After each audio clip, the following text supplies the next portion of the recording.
नमस्कार, आप देख रहे हैं सी न्यूज भारत और मैं हूं आपके साथ ज्योति अरोड़ा। वक्त हो गया है न्यूज आवर का, तो आइए नजर डालते हैं इस वक्त की खास खबर पे। रमजान अपनी नियमतों के साथ फिर हाजिर है। इबादत के इस पाक महीने का स्वागत खुशी से होता है। ये आप पर है कि उसकी नेमतें अपनी झोली में कितनी समेट पाते हैं। खुशी की बात यह है कि इस दफा रमजान और नवरात्र साथ साथ हैं। अगर हम गुजरे रमजान को याद करें तो उस समय कोरोना ने कई घर उजाड़ डाले थे। उस बुरे वक्त में हिंदुओं ने मुस्लिमों के जनाजे को कंधा दिया तो मुस्लिमों ने हिंदुओं की अर्थी को। बुरा वक्त आखिर खत्म हुआ, दुनिया आगे बढ़ गई। अब उसी हादसे से सबक लेना है, अपने रिश्तों की डोर मजबूत रखनी है, क्योंकि दुनिया सिर्फ मोहब्बत से ही बच सकती है। हर गम का इलाज मोहब्बत है। मोहब्बत खुद रास्ता और राही है। इस बार के रमजान और नवरात्र में भी हम यही संकल्प लेंगे कि आपसी मोहब्बत कम ना हो। कोरोना से सावधानी बरतते हुए इबादत, व्रत, पूजा पाठ करें ताकि खुशी खुशी ईद में एक दूसरे को गले लगा सके। इसी दुआ के साथ सभी को रमजान और नवरात्र की मुबारकबाद। ₹40 41 रूप में आती है, 7वां कारात्रि रूप में है, 8वां महागौरी और 9वां सिद्धिदात्री है। 9 देवियां 9 रूपों में अलग अलग रूपों में आती है माता का। और प्रतिदिन का सभी की 9 देवियों का अलग अलग महत्व है, सभी की अलग अलग शक्तियां हैं। जो जितनी पूजा कर लेता है उतना उनसे वो भक्ति में पा लेता है उनसे। और यहाँ पे जो भव्य कार्यक्रम आप देख रहे हैं कि पूरे मंदिर में नव निर्माण चल रहा है और ये 12 साल से चल रहा है। ये कम से कम 2 करोड़ से ऊपर का खर्च इसमें हो चुका है और पूरा मंदिर को रंग रोगन से कर दिया गया है। इसमें नवरात्रि में जो 9 देवी की मूर्ति की प्राण प्रतिष्ठा होगी, नवग्रह की प्राण प्रतिष्ठा होगी, पंचमुखी हनुमान जी की प्राण प्रतिष्ठा होगी, भगवान श्री लक्ष्मी नारायण जी की प्राण प्रतिष्ठा होगी। शंकर जी का पूरा परिवार आ रहा है, शंकर जी, पार्वती जी, गणेश जी और कार्तिक जी और नादिया जी, इनका जो पूरा परिवार साथ में एक मंदिर में विराजमान होंगे। सभी की प्राण प्रतिष्ठा होगी। प्रतिदिन दिन में 2 बजे से भागवत गीता प्रारंभ होगी जो संगीतमय है, और उसके बाद रात्रि में प्रतिदिन नए नए कार्यक्रम होंगे जो कि सांस्कृतिक कार्यक्रम होंगे। लक्ष्मी नारायण का बहुत बड़ा यज्ञ हो रहा है बुंदेलखंड में।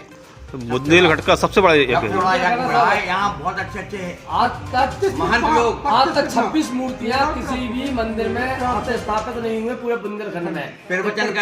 रानीपुर का कैसा कार्यक्रम होने जा रहा है कि 26 मूर्तियाँ एक साथ प्राण प्रतिष्ठा हुई। और जो भी यज्ञ में बैठना चाहते हैं वो मंदिर कमेटी में आकर संपर्क भी कर सकते हैं। कहीं के भी हो, हम लोग यज्ञों को बढ़ाने के लिए सबको आमंत्रित हैं। बहुत बड़े बड़े मतलब बड़े बड़े विद्वान लोग, बड़े बड़े लोग मतलब आ रहे हैं, फिर वचन करता आ रहे हैं। भाजपा सरकार का विशेष है, रहेगा। और बागेश्वर धाम से महाराज से भी बात हुई है, हो सकता है उनका भी एक दिन का यहाँ पे प्रवास आ सकता है। क्या नाम है आपका? ये जो सप्ताह चल रहा है, इस सप्ताह क्या महत्व है? 9 दिन का सप्ताह का 9 दिन का दान पुण्य करने का विशेष महत्व है।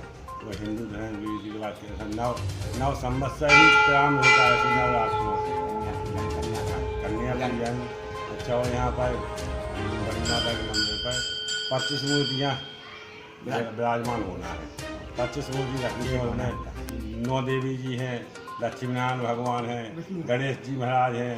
अच्छा, और शंकर जी का पूरा परिवार है और पंचमुखी हनुमान जी महाराज भी हैं, 9 देवियाँ भी हैं। अच्छा, और 9 ग्रह भी हैं। शनिदेव के मंदिर पर उनकी स्थापना भी होना है। लक्ष्मी नारायण महायज्ञ हो रहा है और इसी में इनकी स्थापना का भी है।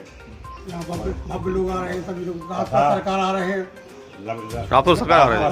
शंकर जी महाराज बढ़ा रहे, वृंदावन से भागवत का आ रहे हैं, रामायण भी हो, रामलीला भी होगी। 17 तारीख से होगा, 27 तारीख से स्टार्ट होगा यज्ञ, महालक्ष्मी नारायण यज्ञ स्टार्ट होगा। ये बुंदेलखंड का सबसे बड़ा यज्ञ होगा। रात पर सरकार किस तारीख को आ रहे हैं? वो आएंगे 19 तारीख को। बहुत अच्छा प्रोग्राम है, अच्छा प्रोग्राम होना है बहुत। मैं सबसे पहले तो नवरात्रि की सभी क्षेत्रवासियों को, देशवासियों को बधाई दूंगा, आदि शुभकामनाएं। माता रानी सभी पर आशीर्वाद बना रखे। और ये नवरात्रि के 9 दिन जो पवित्र दिन चल रहे हैं, इसमें 9 देवियाँ 9 स्वरूपों में आती हैं। और प्रथम बोला ना, क्या नाम आपका? हमारा नाम मुश्ताक है। बोला, इस रमजान की क्या फजीलत है, इस महीने की क्या महत्व है?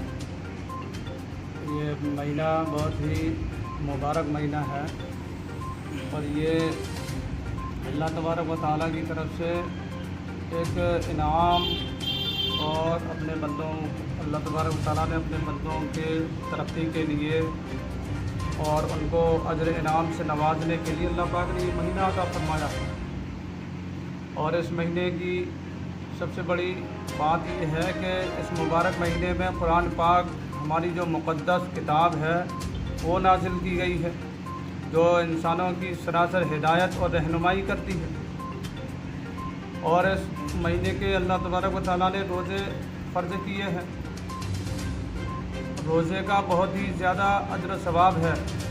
रोज़ा में दो फ़ायदे, एक तो ये है कि जिस्मानी एतबार से भी इसका फ़ायदा है कि तिब्बी डॉक्टर लोग जो इसको बतलाते हैं कि रोज़े की वजह से जिस्मानी क़ुव्वत मिलती है। और दूसरा फ़ायदा ये है कि रोज़े की वजह से रूहानी क़ुव्वत पैदा होती है। जब आदमी के अंदर रूहानी क़ुव्वत पैदा होती है तो वो अपने मौला की हर मर्ज़ी के मुताबिक काम करने लगता है। अल्लाह जैसा चाहते हैं वैसा बंदा करता है। जिन चीज़ों के करने का अल्लाह हुक्म देते हैं उनको करता है, और जिन चीज़ों से अल्लाह तबारक व तआला मना करते हैं उससे रुक जाता है।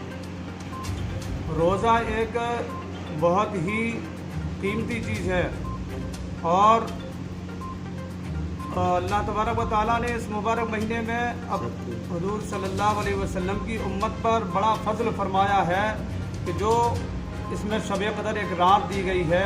पिछली उम्मतों को ये नादिर मौक़े नहीं मिले हैं जो इस उम्मत को अल्लाह तबारक व तआला ने अता फरमाया कि शब क़दर जैसी 1000 महीने से अफजल ये रात इस उम्मत को अता फरमाई है। कि पिछली उम्मतों की हज़ार साल उम्रें हुआ करती थी, लेकिन इस उम्मत की उम्रें बहुत थोड़ी हैं। तो अभी ये उम्मत अजर और नेक आमाल में उनकी बराबर नहीं कर सकती है। इसलिए ये नादिर मौका अल्लाह पाक ने थोड़े से वक्त में ज़्यादा अजर सवाब देने का वादा फरमाया है। इसलिए निहायत कीमती मौका अल्लाह तबारक व तआला ने ये हमें अता फरमाया। इसलिए हर मुस्लिम और हर एक ईमान वाले को इसकी कदर करना चाहिए, और इस मुबारक महीने में ज़्यादा से ज़्यादा इबादत का कुरान। झांसी से सीनू संवाददाता चंदू रायन की रिपोर्ट। फिलहाल के लिए न्यूज़ आर में बस इतना ही। देश दुनिया की तमाम बड़ी खबरों के लिए आप देखते रहिए सी न्यूज़ भारत।